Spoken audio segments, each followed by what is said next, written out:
So I'm here today with Sean Tannenbaum, owner and founder of Shaka Law, based out of Los Angeles. He does estate law up there. Not only that, but he's one of my closest friends. So thanks for coming on, Sean. Thanks for having me, Kevin. What are some of the things that people would come to you for? What are some of the things that they're trying to avoid by coming to a professional like yourself to plan for their future? Yeah, the biggest thing is avoiding uncertainty in all its many forms. One of the big things, of course, is uncertainty around what happens to all my stuff when I pass away. Yeah. And the way I like to describe it is the default plan is my stuff goes to court. Yeah. And a judge decides what happens to all my stuff, my home, my car, my bank accounts, my investment accounts. And that court process is known as probate. And for those who aren't familiar with probate, it is a very expensive, time-consuming process. Probate usually takes 16 to 18 months, and that's assuming it's straightforward, it's not contested by any members of the family, and costs tens, if not hundreds of thousands of dollars, depending on the size of the estate. So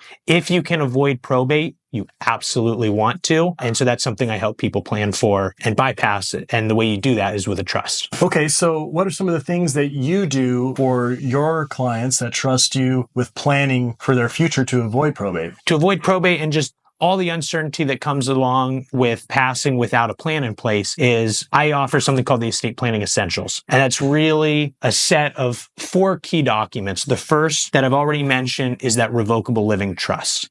So a Revocable Living Trust is a document you can either have your own trust or you and your spouse can create a joint trust. And that says, this is all of our stuff. This is the person we want in charge when we pass away.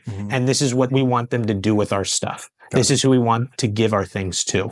In addition to that, you're still going to want to have a will. A lot of people are like, if I have a trust, why do I need a will? Or can I just have a will? You do not just want to have a will. That's a key thing for your audience to know. If you have a will, do not feel like, okay, I've done what I need to do. I don't need to do anything else, because you still go through probate with a will.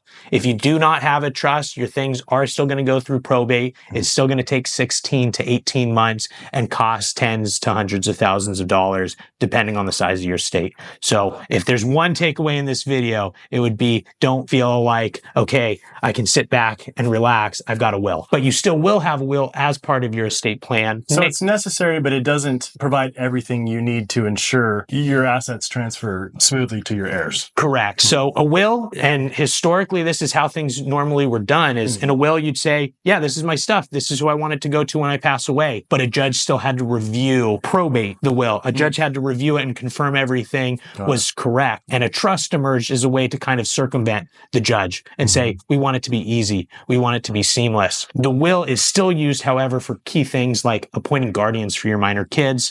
It's also where most people are expressing their final wishes for things like, this is what I want my funeral to look like. I want to be buried or cremated. That's usually where you see those types of desires expressed.